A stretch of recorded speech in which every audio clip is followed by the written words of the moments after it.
The Medicine Path podcast is an ongoing exploration into the intersections of spirituality, depth psychology, and psychedelics. The Medicine Path is a wholly independent and listener-supported project, so please consider becoming a supporter at patreon.com/medicinepath or by subscribing and leaving a review on iTunes. You can find out more information at medicinepathpodcast.com. Now, here's your host, Brian James.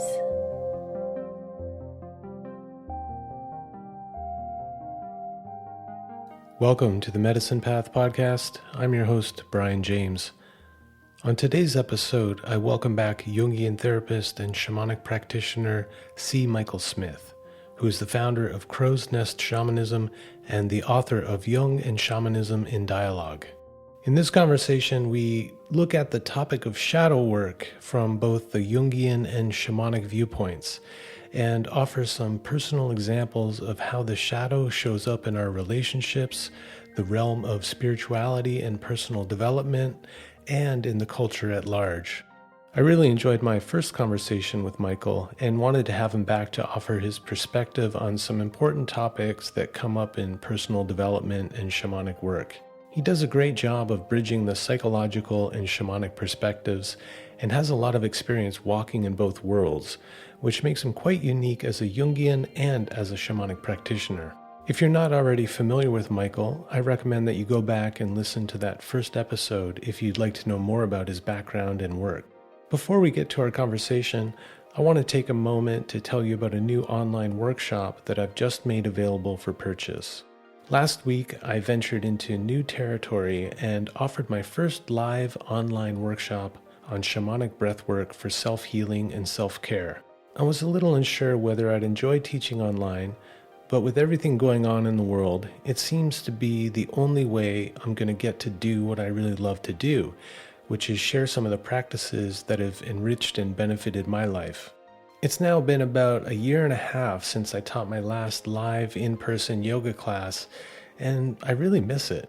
So I pushed through some initial resistance to the idea and delivered the workshop over 2 days. And I have to say that I really enjoyed it. It was great to connect with new and old friends from all over the world and share some of the ideas that I have about the connection between yoga and shamanism and pair it with what I think are the most effective breathwork techniques for self-healing and self-care. I've edited together the videos from those 2 days and have made them available on my Vimeo page, which you can find by visiting vimeo.com/on-demand/shamanic breathwork. I know it's a long URL, so I'll post it in the description below. You can also find a link on my website at brianjames.ca or in my Instagram bio at Revealing the Soul. I'm so encouraged that I'm already planning a second workshop where we go a little deeper into some of the techniques I presented in the first workshop. And I've been considering opening up a monthly video call where we can gather to practice, share our experiences, and ask any questions that come up. So let me know if that's something that you'd be interested in, and I can add you to the mailing list. You can email me at hello@brianjames.ca or reach out on Instagram. Okay, that's all for now. Please sit back, relax, and enjoy this conversation with C. Michael Smith on the Medicine Path.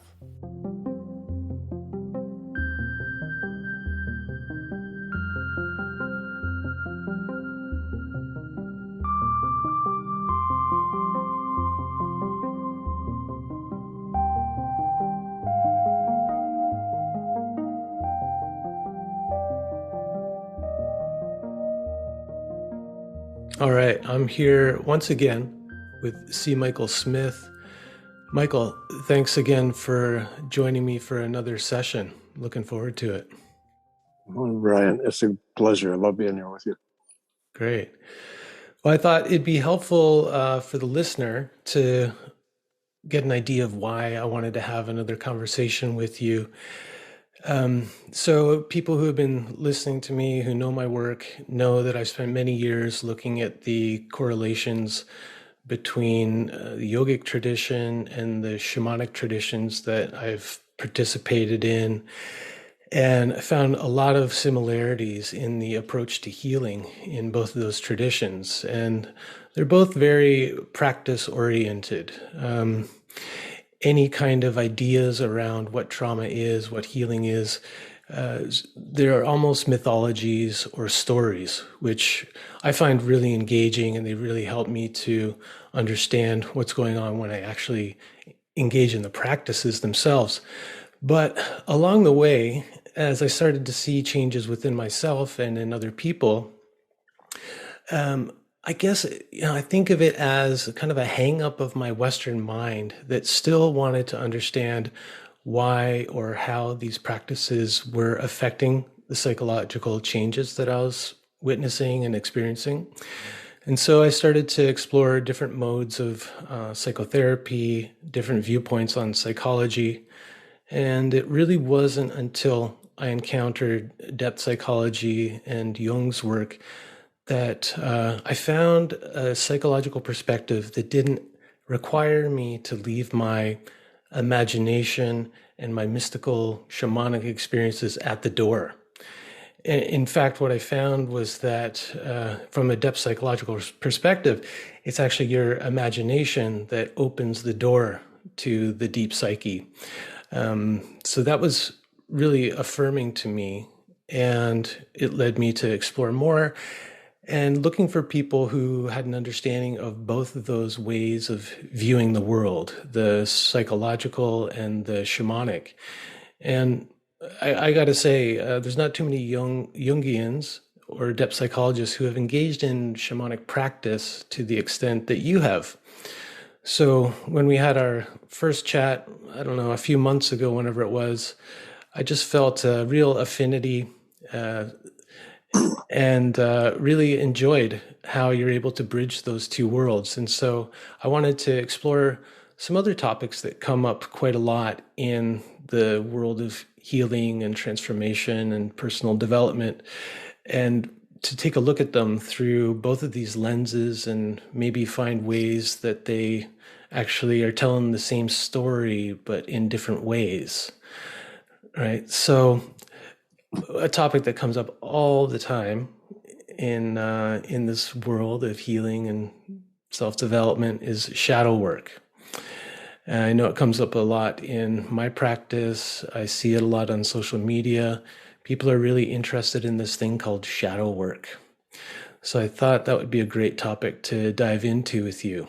And maybe the best place to begin is to talk about Jung's concept of the shadow, because I think he was the one who actually coined the term, the shadow. So I wonder if you could start there with Jung's idea and then add anything that you've come to in your own experience. Okay, I'll do my best on that. Now, okay, the shadow is essentially the vast realm of the psyche that is opposite of the persona, which is your social presentation in the world. That's the most concise statement. Another would be that the persona is the face you wear, and the shadow is the backside of your head, which you can't see, no matter where you turn. Okay. And we tend to get identified with the front side, the face that we show to ourselves and that we show to the world. Now, the persona should say something about that, since its opposite is defined as shadow. So the persona comes into being through our social conditioning, primarily the childhood domestication. And that's where we're at a certain age, around 4 or 5, when we're really not only able to speak language and understand our parents, but we're downloading their rules, okay, about everything. And we're getting rewarded in some way when we live and act by those rules, and we get punished when we don't. And so, of course, naturally, we want the reward and want to avoid the punishment. So most of us learn to fit in with what the parents want. So we want to be part of the family. And later, We want to fit in with our peers and at school, the teachers and what they're downloading into us. Okay, so we're forming a social self, which is really not just a persona. The persona is an archetype. You have many masks showing up. So, but they're the ones that the social world says, that one's okay, that one's good, that works here. No, we don't like that one. And whatever they don't like, that goes back, it gets repressed, sometimes dissociated, back into what Jung called the shadow. Okay. Yeah. I wonder if we could just pause there and maybe help to do a little distinguishing between the ego and the persona. Because I know that Jung distinguished between the two, but I think in kind of in like pop psychology maybe, or in people's general understanding, they get conflated, that persona and ego are the same. But I think there's a distinction, right? Yes. The word ego really comes from the Greek, not the Latin. It's ego in Latin, but it's ego in Greek. Ego, amu, amon, amin. It is a I am statement. So it's the part of us that has the persona, and the part unbeknownst has the shadow.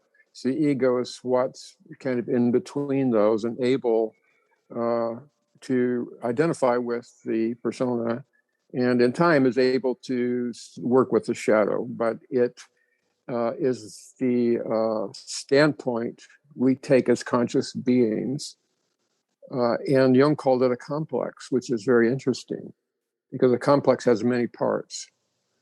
And the many parts would be like subpersonalities, little mechanisms and habits of mind. So you can have a strong and integrated ego, or you can have one that's kind of fragmented, or you can have one that's pretty poorly developed, you know. So when Jungians or depth psychologists talk about ego, they don't mean the spiritual ego of yoga or Buddhism or Hinduism. Okay, we're talking about the capacity to focus attention and reality test. It has nothing to do with what Jung would call the shadow qualities of greed, malice, aversion, desire, hatred, fear, clinging, grasping, envy. You know, those are Jung's shadow and not the ego. Okay. Yeah, it's interesting. Like in yoga, there's no correlate term for ego, but there is something called ahamkara, which is the I maker, which I guess is the drive to create a sense of self in order to make your way through the world. Yeah. Yeah. I feel that Jung had an awareness of that, you know, and he wrote quite a bit on yoga.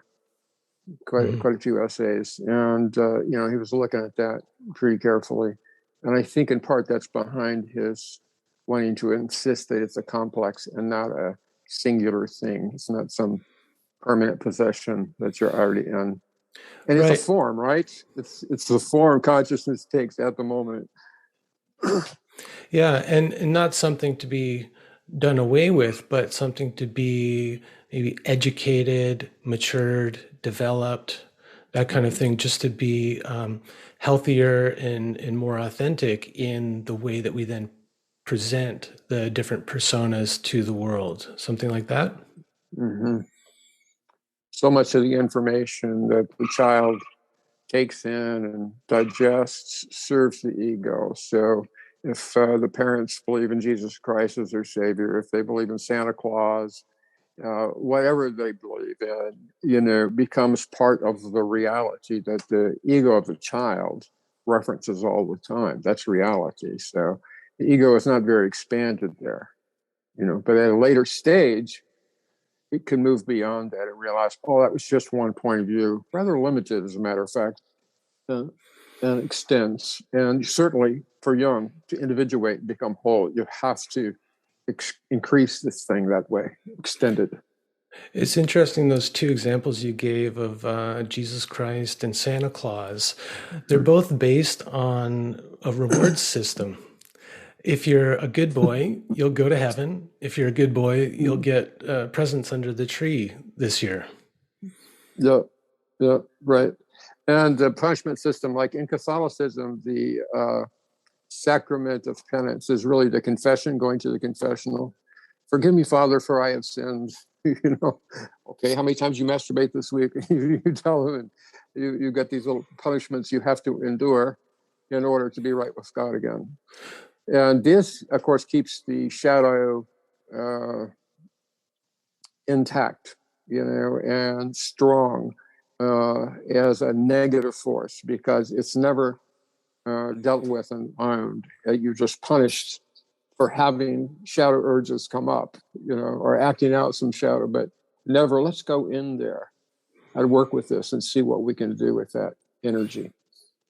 Yeah. So in the putting of different aspects of ourselves, the different drives and instincts and urges into the shadow, does this lead to what we might call in a shamanic understanding as soul loss? Is that what we're talking about here?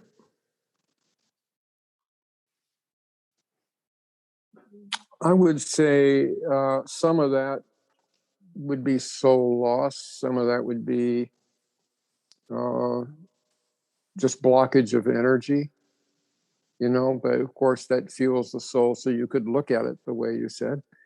But I reserve that word for a more dissociative kind of phenomena where a part of the ego, what Jung again called a complex, a pathological complex, a part that is suffering and it's lodged in a memory it can't get out of, and that memory is hell, for it.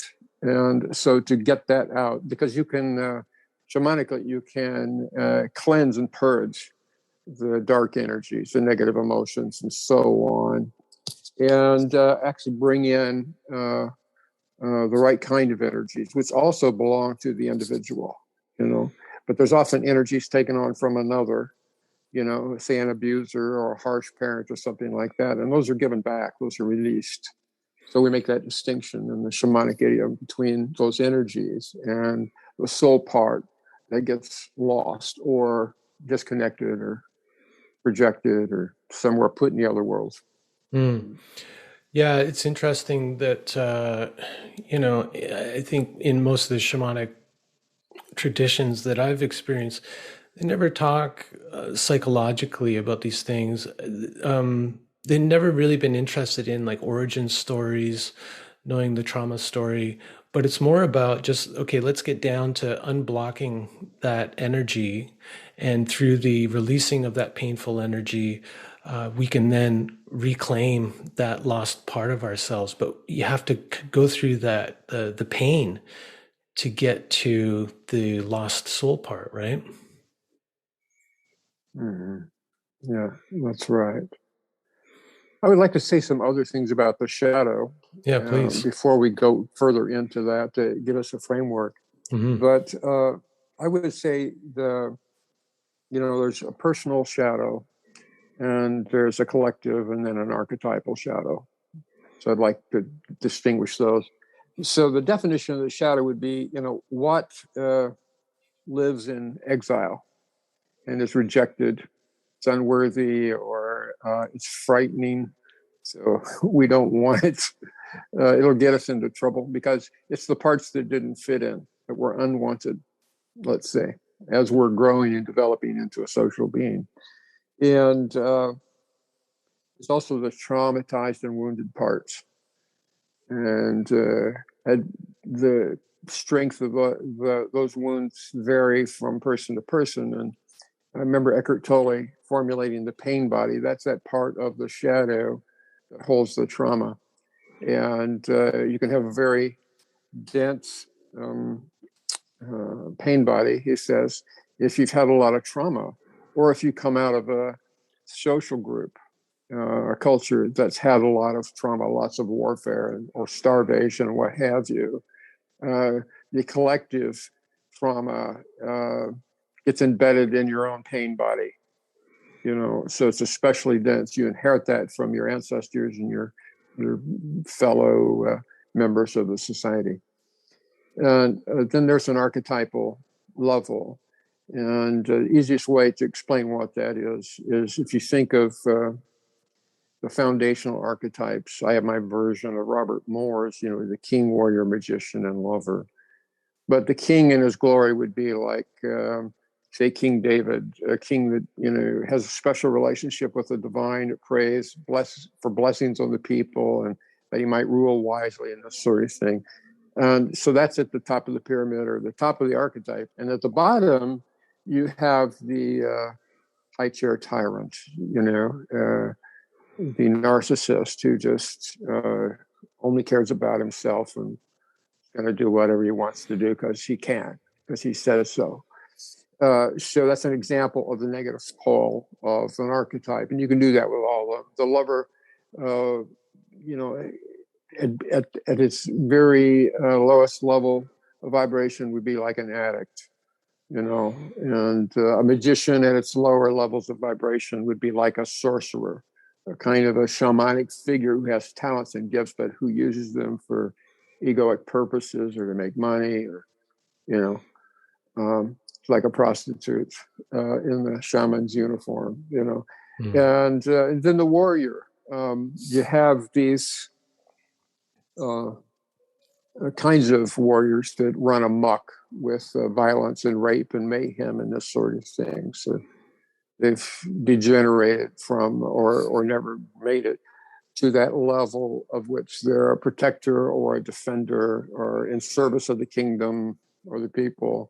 They're operating on a much more primitive, selfish level, narcissistic level.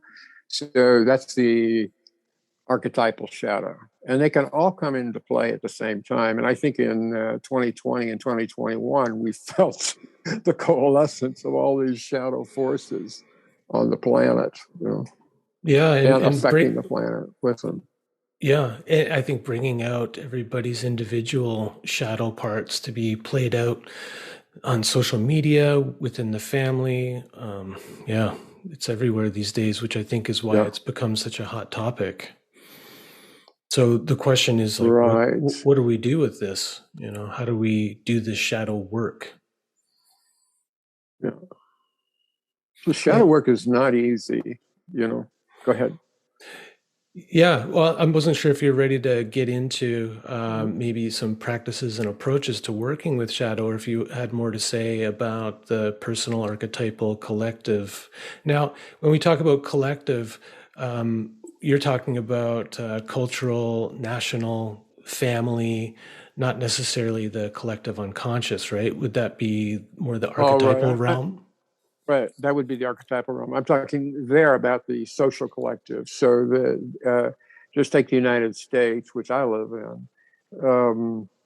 So we've seen all this outbreaking of racism and hatred and violence, gun violence and what have you. And around politics, we have Republicans and Democrats and families fighting. They're cut right down the middle on who should be president, that sort of thing. And it's really ruptured families, been ruining, destroying families. And, they're projecting their shadow on each other and judging each other. And that's happening all over the nation. It's not just limited to the United States, but that's what we've been dealing with for the past 6 years.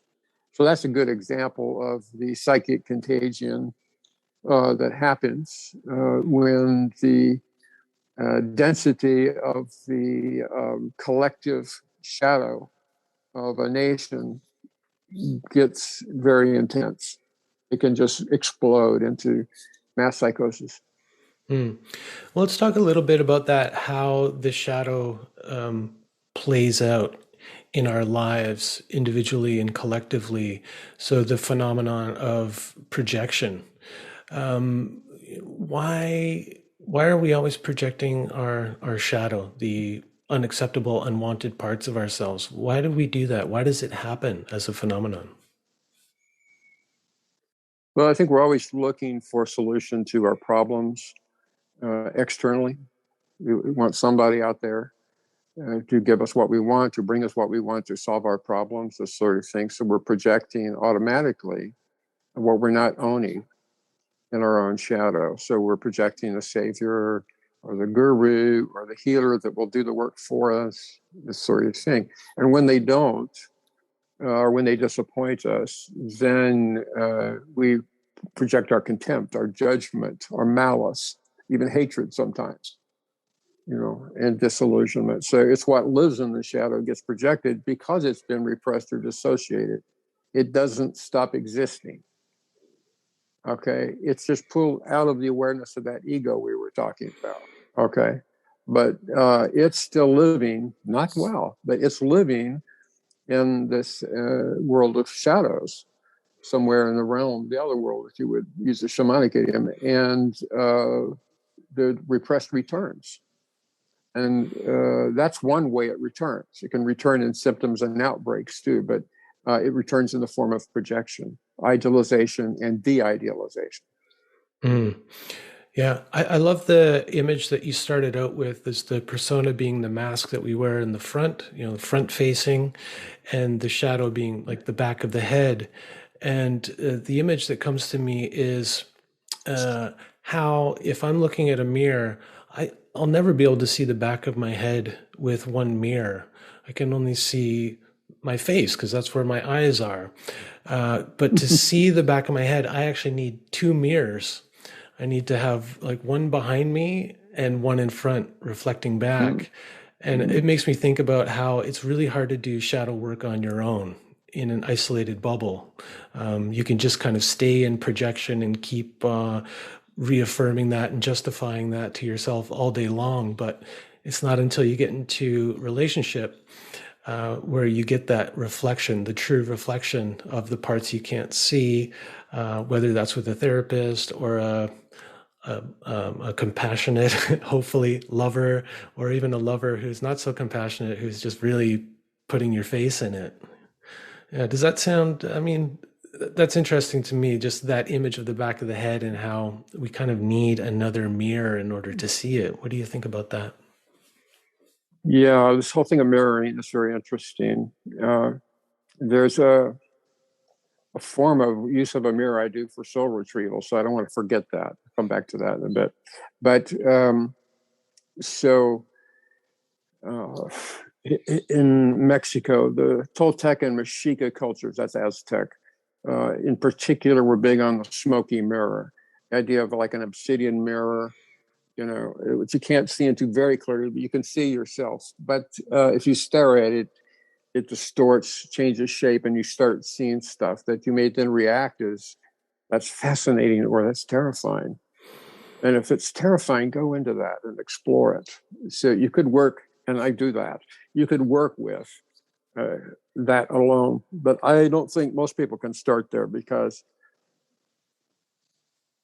without somebody to keep you company while you have these initial, like first encounters with your own shadow, that can be terrifying, and you might just shut down and slam the door shut and never go back. Okay, because what's waiting for you on the other side is a big harsh judge who's going to shame you for all the unsavory things you're carrying inside the shadow. It's too painful, too humiliating to look at, Whereas if you're in a relationship, whether it's with a therapist or a healer, or even like if you have a really conscious lover, where you can open up, then you can have good mirroring going on. It's metaphoric mirroring, It says, you're talking about things I can't even see. Suddenly I can see them in some sense, some metaphoric sense. I start to get the picture of what you're struggling with or working with, and how you suffer and why you suffer. And I may even get an intuition as to a move you can make to help you out of that impasse, But for me, it all comes down to establishing a relationship with something in the shadow, whatever's there, what's coming up. And a relationship must be respectful. So often the judge is in there so fast that you're not being respectful, because the judge has hijacked you and is taking over and just making you thoroughly disgusted with yourself. Yeah. Oh, that really rings true to me. I'd never thought of it that way before, though. But The judge almost being like a gatekeeper to the So, rest of the shadow material, and you gotta yeah. kind of face that judge first. So when you meet that judge, and we've all heard that voice in our head when we see something that's shameful about ourselves, something we're not, happy with, that we don't want to identify as, and just, we could make a list right now. But Mm. when we encounter that judge that's shaming us for that behavior, for that thought, that urge, what's a good way to engage with that? I'm guessing it's not some kind of like shamanic imaginal duel where we want to slay the judge, right? I think that's a mistake. People take that tack. Um, but you're still going against yourself if you do that. So, one thing Jung said about the ego is that it emerges from the unconscious, it's born from the unconscious. And the judge is, in fact, a part of that complex he called the ego, that is the gatekeeper. So, the judge is really concerned that you survive in the social world. So, unless you enter into a creative relationship with it, it's going to operate the way it was needed to operate when you were developing and being conditioned. So it's holding you to a standard by which you can survive in the social world. And it doesn't want you to have anything to do with what's been repressed and shoved down. It wants it to stay down. Okay. So you got to have a conversation with the judge and say something like, what are you so scared of? I'm curious. Don't come at it hostilely. Come at it like a psychoanalyst. What's floating your boat here? Why are you doing this? And it's going to have a monologue, uh, because if you do that, you'll hurt somebody, you'll get sued, you'll go to jail, your reputation will be destroyed. In other words, all its fantasies are circulating around your humiliation and social punishment. Right. So you got to say, but that was true when I was a child. I had to learn to fit in, but I can do that now. In fact, I would like to not fit in anymore. I'd like to be creative, help out, make the social order a better social order. So could you collaborate with me on that project and hold me to that standard of bringing some deeper truths to the world, of being a more authentic person? Now, the first conversation, it may take a dozen conversations, but that's how you work it out with the manager. You turn it from your demon into your daimon or into your ally. But you're only got to do that if you're loving and respectful towards it. It's radical acceptance of anything that comes up. Yeah. And I think, yeah, what it starts with is that understanding that that inner judge was there to protect you when you were young. And like, I think Donald Kalsched talked about it as the protector that turns into persecutor later in life once its function has played itself out. Mm-hmm. Yeah. It's interesting too, like when we're talking about the judge, I think about how I think the shadow comes forward most often is in judgment of others. And so if like the judges are kind of gatekeeper to the shadow work, maybe the first place to start looking is where we're judging other people. Absolutely. That's the easiest mirror to find because you don't start by looking at yourself, but wherever somebody is like annoying you, irritating you, making you agitate or rattle, there's a clue right there. There's the mirror is saying you've got some shadow material. Okay. That other person may have it too, but MYOB, mind your own business. Your work is to deal with yours, then you can go in and find that part of you that's just like this part you can't stand in the other person. And you've got some rich material, and you have to approach it in the same manner with respect, willing to be curious and to invite it to talk with you and eventually collaborate with you. So it loses its density and stops going against you, and you become allies. You can collaborate together on something. And most of the shadow contents can be worked with in this way. There are some things that you can't allow to circulate, act them out, or in the social world, okay, because they would be damaging or destructive. You can think of the gamut, everything from incestual feelings to addictive tendencies to violent feelings. You got to find another way to express those, but you got to keep them out of circulation. That's the ethical relationship to the shadow. Notice I didn't say moral, because moral is good or bad, but ethical is like, what is my responsibility here? So there's a way to radically accept even the unacceptable, the intolerable thing that you think or feel or want to do. And you can say, you have a yes and a no. You can say no to it, not in this way. That's not going to happen. But you have to be in a centered place to do that, and in a loving place. So let's figure out another way. We can turn this into art or poetry or interesting dance movements. We can do a psychodrama. We can sculpture. So you kind of give it ideas like you would a child you're working with. Here's some options. So you still keep the love going with the part, even though it's embarrassing and humiliating to acknowledge that you have this part that wants to do this thing, and it's not going to go away easily. So this is the kind of part you've got to keep out of circulation. You can do it without repressing it. You just use your free will, which is your yes and your no, and you say, no, not that way. But yeah, we can do it this way. We can honor it this way. Yeah, like you're saying, you have to be in a creative relationship with the shadow. And that's what it takes. Yeah. I think, a lot of people, when they get into healing work, there's some idealized notion that at some point they're going to eradicate all of these monstrous demonic parts of themselves, that they're going to be able to purify themselves enough that they're not going to have those kind of lustful thoughts when they're walking down the street, and they're not going to need to look at pornography anymore, as just one example that comes up a lot in men's work.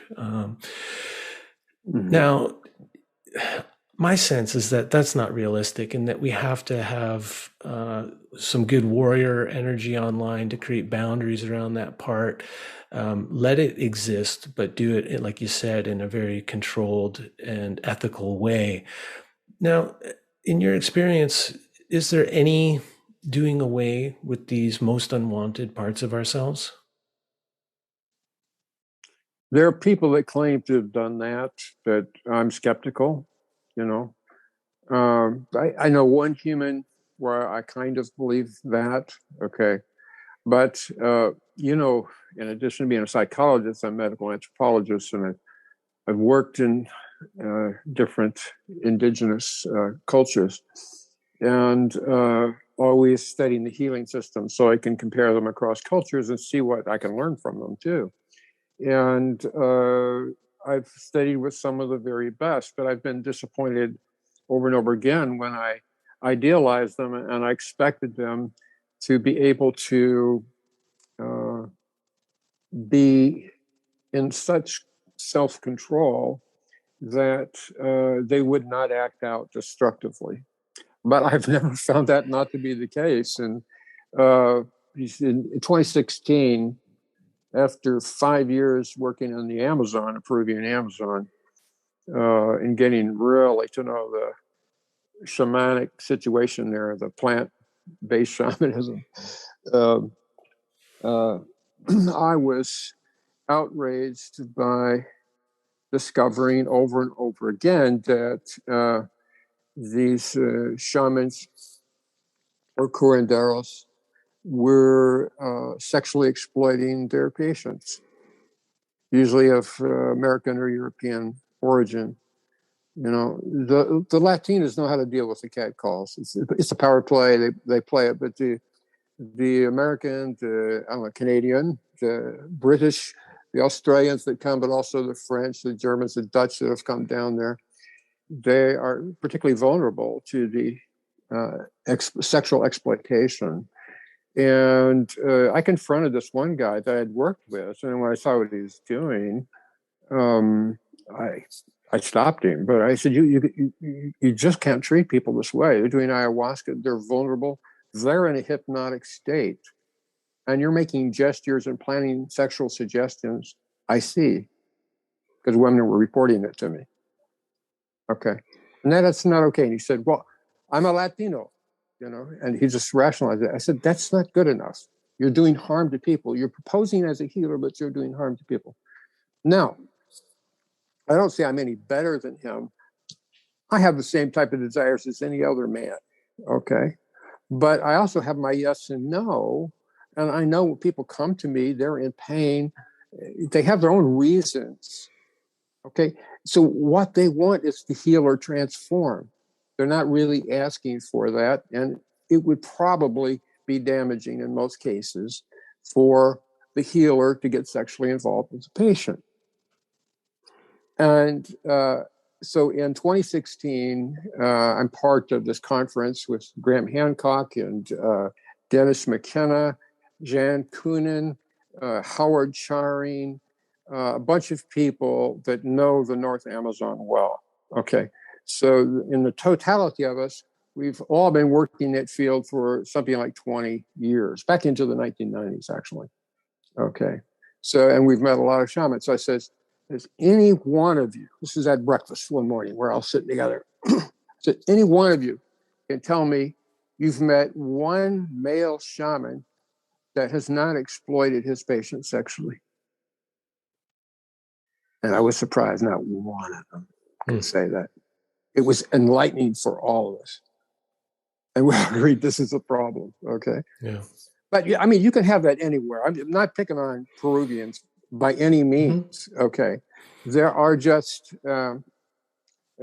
certain people that fly under the banner of healer or shaman or psychotherapist, okay, that are so not in relationship to their own shadow that thing just kind of hijacks and exploits. They let it into circulation.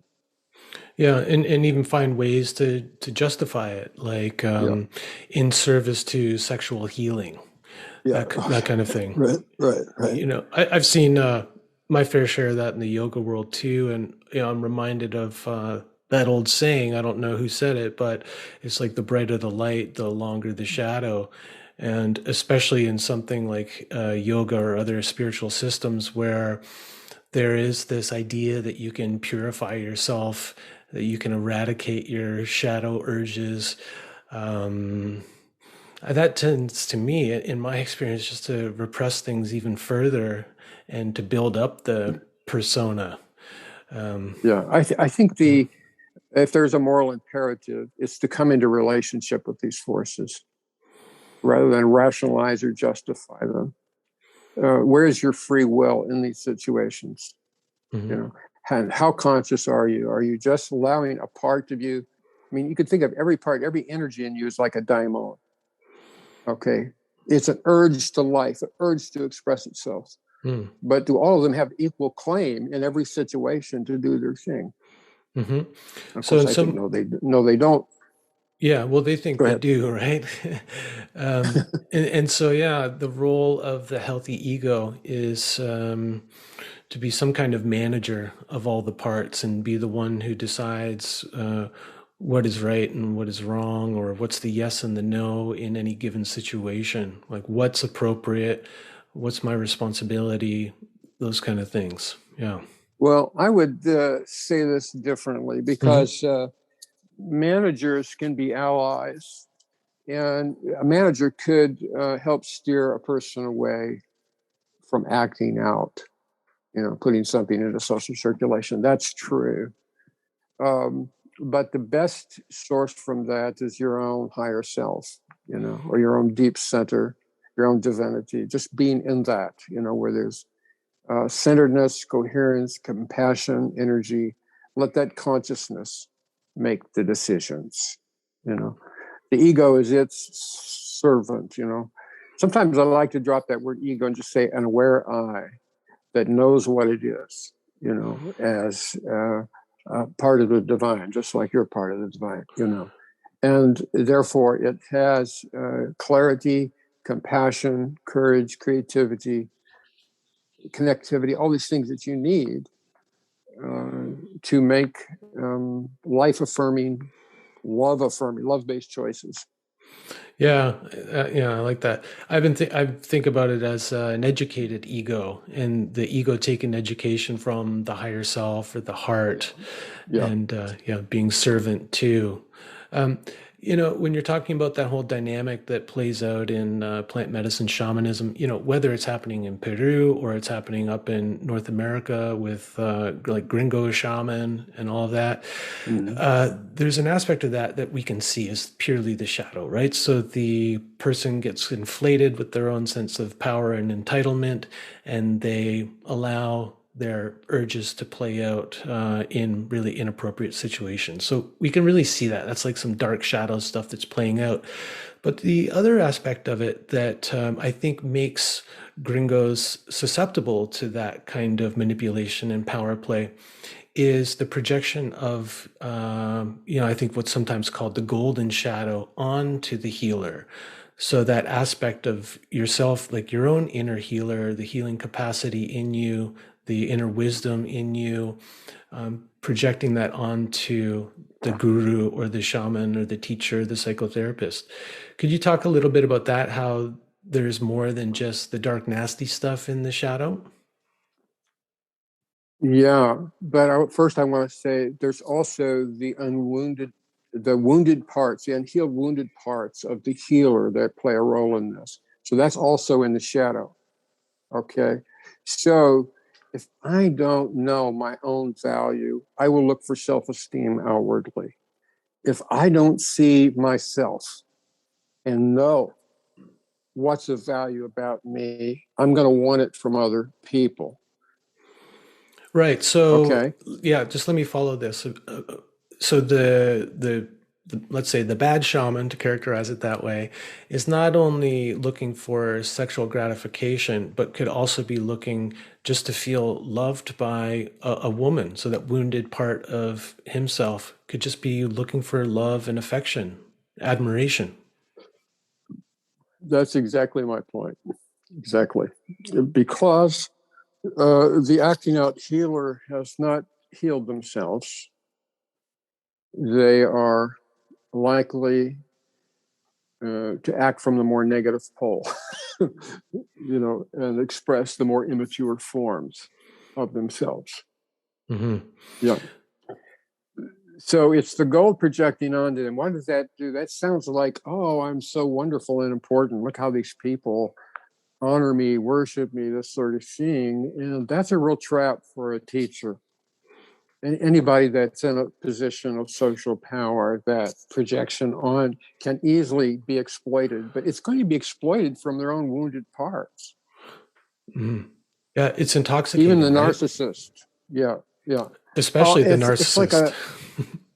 it's an exit from the suffering. They don't have to deal with their own suffering because they're being made to feel better by the inauthentic praise and glory they're getting from people projecting onto them.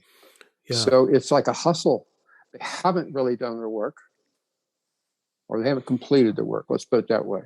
Because there can be very gifted healers that haven't done enough work on themselves. It's not enough to have a great intuition, great empathy, and know a lot of powerful techniques. If you haven't done the work on yourself really deeply, there is a considerable risk that you will act out in harmful ways through the power that's given to you socially. Yeah, like even with the best It's intentions, you could end up harming more than healing. So yeah, could you talk a little bit more about the piece of from the patient, let's say, from their position, the projection of their golden shadow.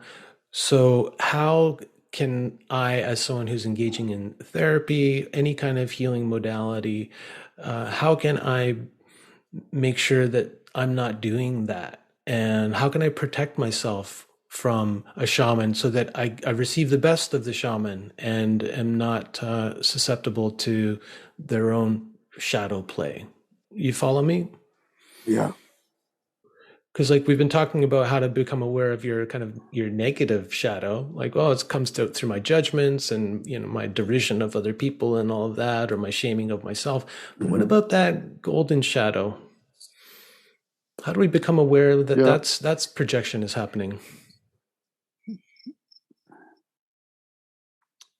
Well, that's a complicated question, and I think there's different approaches, but they all have to pass through working with the darkness. You're right. The greater part of the psyche is in the shadow.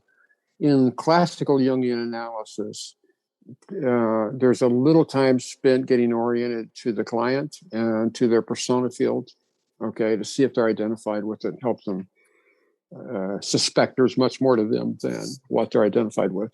And then you start doing the shadow work, which is the opposite side, right? So what's going to come up in the shadow work initially is going to tend to be dark. They're afraid of it. They've been repressing it. So it's hard to get to the gold. And Jung really believed you couldn't really get to it, except in some inflated psychotic way, if you didn't do some work on the dense, dark stuff. Mm. So as you do that, you establish a relationship with the parts in your shadow. Suddenly, you have a skill set that you can then move on and start connecting with your contrasexual other. Jung called it the anima and the animus. I prefer to call it Eros and Logos in this day of LGBTQ, the alphabet. Because I think calling it the inner feminine or the inner masculine is very tricky today in what we know today. It's more coming out of the Victorian era, that concept. But there's something there he was pointed to, like yang and yin, this polarity. So the opposite of whatever your orientation is what's going to show up, because it's the underserved, underdeveloped. So when that starts to happen, you're coming into touch with the gold. But not only that, because Jung would say the anima sets the bridge to the self with the big S, So the way into the heights and depths of the psyche, it passes through this dark underworld passage of the dense energies. I don't necessarily agree with Jung on that point, because I studied with Don Alberto, I don't have to say his whole name, but in Ecuador, and he was like his way is Kishiwa Taitayachik, earth honoring. It was like a Zen experience, where you're sensuously opening your heart and attuning to every living being, and on multiple levels. Really beautiful. But I never got tools from him besides beautiful ceremonies to really engage the shadow. Okay. His way was just, open your heart, keep living from that, and that'll burn up a lot of that shadow stuff. And if there is something to work on, then you can do a special clearing. At least as a modern Westerner, white guy, I felt that just did not have enough teeth in it for me. Mm-hmm. So I deepened into Mexico, and they're all about. I mean, they've got the heavenly realm. There's 13 heavens and 9 hells. And if you don't work them in this life, you're going to be working through the hells in the next one, or when you die. It's like those Bardo states that Tibetans talk about. But you can work them right now, presently. Mm-hmm. And as you do, when you get to the 9th hell, you've liberated yourself from all these different dark energy traps. Then you can sit in coherence and at peace with yourself.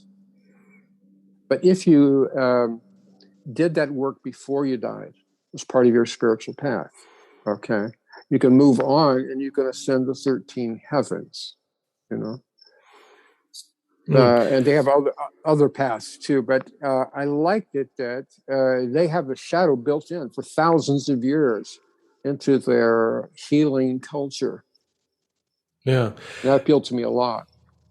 Yeah, I think it's so interesting that in your work with your friend Don Alberto, who's very much heart-centered, it's like if you can just open the heart enough, the light is gonna cast out the shadows or something. Very similar to the yoga tradition that I learned within, very much heart-centered, that was the key, is establishing yourself in the heart. And that's going to kind of take care of all the immature, abused, traumatized parts. But like you, it felt at times almost like it could be too easy to bypass all of that work, because no matter how much I established myself in that, when I was stressed out, when I was tired, when my guard was down, there was still, some things that come forward, and still do. I mean, I told you about a trip that we took this weekend, and we went onto the mainland and up into the mountains to rescue a little dog. And on the way up, as we hit the summit of this mountain, we hit heavy rain and wind and dense fog. And there's these giant trucks bearing down on our little Honda. And I've got white knuckles on the steering wheel trying to keep us in a straight line as we hydroplane over these rivers of water.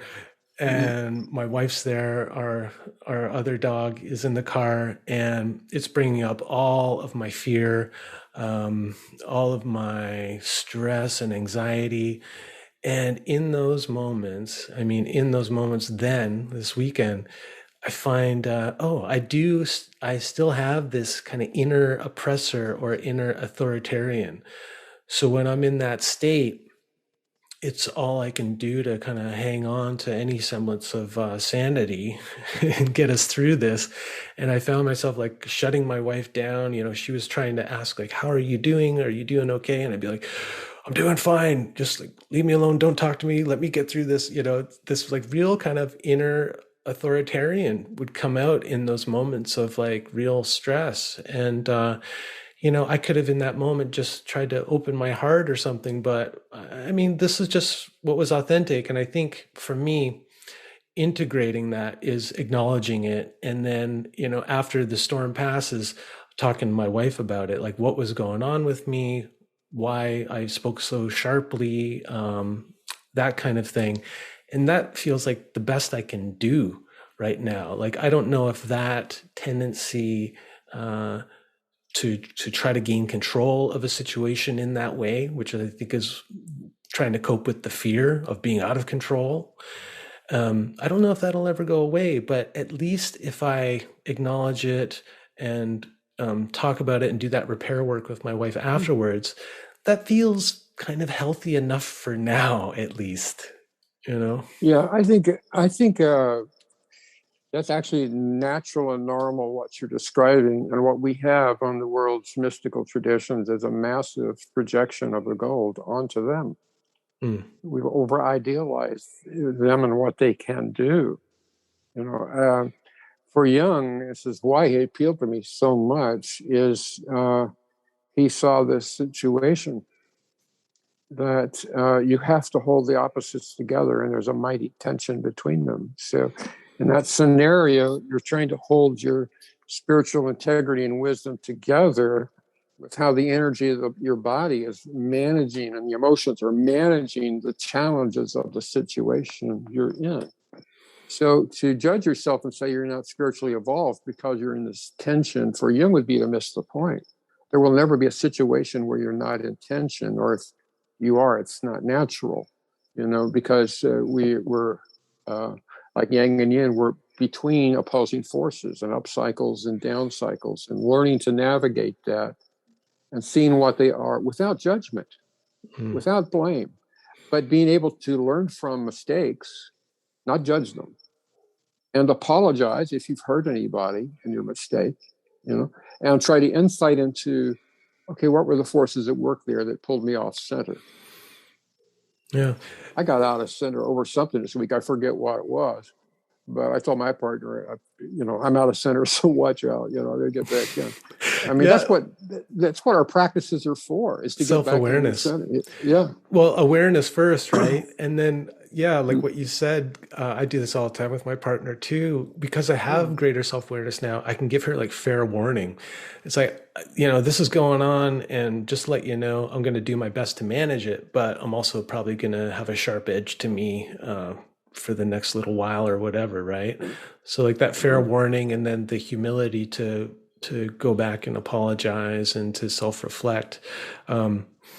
Yeah, I don't know what judgment adds to that, you know. I think it just makes things worse. So, um, yeah, Yeah. interesting about this, this idea we get in our head that someday I'll be like non-reactive. Anger will never come out of me again. I'll never speak sharply.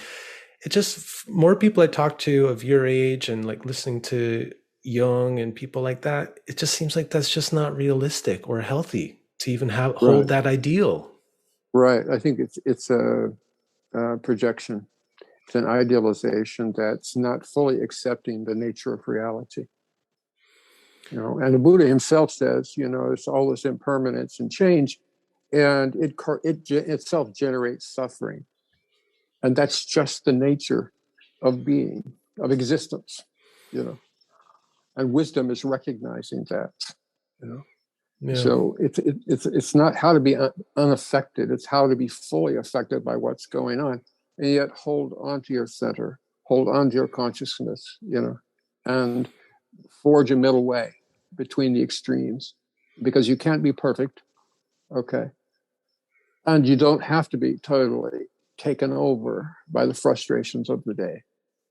You can forge a middle path, and that's what you're doing when you tell your wife, watch out, fair warning here, because I'm off center and I might shoot at anything today. You know, that's a gift to give yourself and to give her.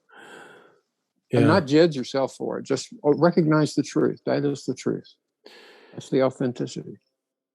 Yeah, coming to that, and finding people like Jung and yourself, who acknowledge that this is actually what's healthy, is to feel it all and be in conscious communication with all parts of the self and with the people in your life and all of that. That to me, like, liberated me from that idealization that I'd gotten in both actually the yoga and the kind of Western shamanic world, that, there's going to come a point where all your trauma is healed, where you're fully integrated.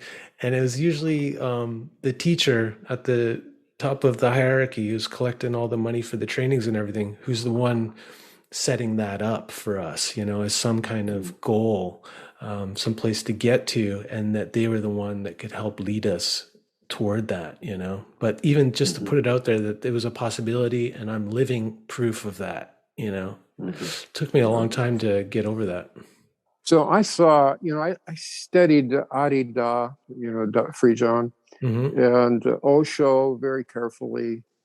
And I like their teachings a lot, but as I look at their behavior over time, both of those guys could be temper tantrum kind of high chair tyrants, and Jung could too.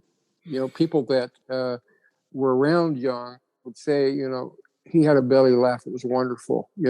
If he was laughing with you, all was well, but if he was irritated, watch out. Yeah. So, and then I think, okay, so who is it that I haven't seen carry the burden of these stresses? And I think of Sri Ramana Maharshi. But at the price of his body just being wasted away, so there we don't have a strong embrace of earthly life. We have living out of this transcendent I, but I don't think that's any kind of model for how to be fully human. Yeah, I mean, you live in an ashram devoted to you. You have people waiting on you. You're not married. You don't have kids. Well, pretty good to be stay chill throughout the day, right? Not a lot of stressors on you. Not a lot of things to cope with. Yeah, right. Yeah, totally unrealistic model. So I think where we're at today is learning this and learning to be the human that we are, foibles and all. And the gold in the shadow begins with the first moment you can love some wounded part in you instead of hating it. Okay, and you can say hello to it. Tell me about yourself. As soon as you start practicing respect and radical self-acceptance, That's unconditional love. So then you're coming right into the source, into the center, and you don't have to wait for 6 years of Jungian analytic development to get in relationship to the self. You're already there by taking the very dirty, ugly thing it seems that you're working with and love it and help it come into resonance and collaboration with you. And you start pulling the parts together and bringing your totality back online. Yeah. But of course, there's, your creative genius, your capacities, your gifts that you bring to the world. All that stuff is some of the gold in the shadow. A lot of times it'll never be manifested as long as the shadow is left unworked, because it'll keep sabotaging that stuff. Yeah, when people talk about, it's another buzzword these days is self-sabotage, or the inner saboteur who keeps blocking me from accumulating wealth or achieving fame and fortune. Do you think that's always what's going on there, or are there other things? Because sometimes I think like, well, maybe not all of us are meant to be, successful public figures. Maybe our gifts lie elsewhere. Maybe we're not in this lifetime meant to accumulate a lot of wealth. So maybe you're not sabotaging yourself. Maybe this is just the path your life is taking. So how can we discern when we are, when a part of us is sabotaging our dreams?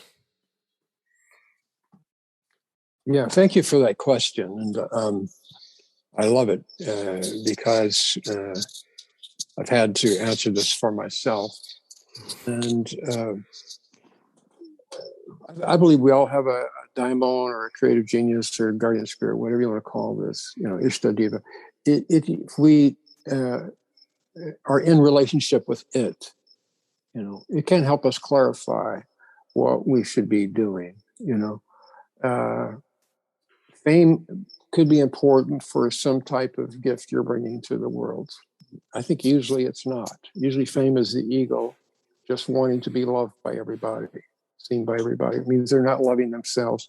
They're not enough for themselves. They have to have all that attention and accolade too. When I started becoming known in other countries through my workshops, my teachings, I found that overwhelming. And I knew I didn't want fame. I didn't want that. I want to have my meal in privacy on the street. I'm very introverted, so I don't know how introverted like movie stars pull it off, but they do. But you never see them in the scandal sheets because they're living very private lives. Okay. So you need to ask, what are the gifts I'm bringing in this life, and get clear on that. And how do I best do that? Now, I wrote some books, and not a lot, but they're very dense and juicy books. Quite a few articles, and there are thousands of papers that will never see the light of day. Some will. But I asked myself, okay, why aren't I cranking out a lot of books like, John Doe over here, something like that? I had dialogue with my guardian spirit, and this took place over months, this conversation around this. But what I discovered is that my reading and my writing are a process, part of my contemplative process of digesting whatever energies I'm working with, and they kind of like a spade turning up the compost pile, or tilling the garden, prepare me for teaching. What I am is a teacher, an orator. I mean, that's just my nature to talk. I'm at my best when I'm in the flow. Actually, situations where you ask a question, but that's it. Mm-hmm. But the reading and the writing and the occasional publishing are part of that process, but it's not my purpose to be some best-selling author. And once I realized that, I could let go that part of me that wanted to judge it for, why isn't that materialized? It hasn't materialized because my guardian spirit doesn't want that. It's not what it's about, So I think finding out what does it want, Yeah. and then living in accord with that. Okay. Devil's advocate.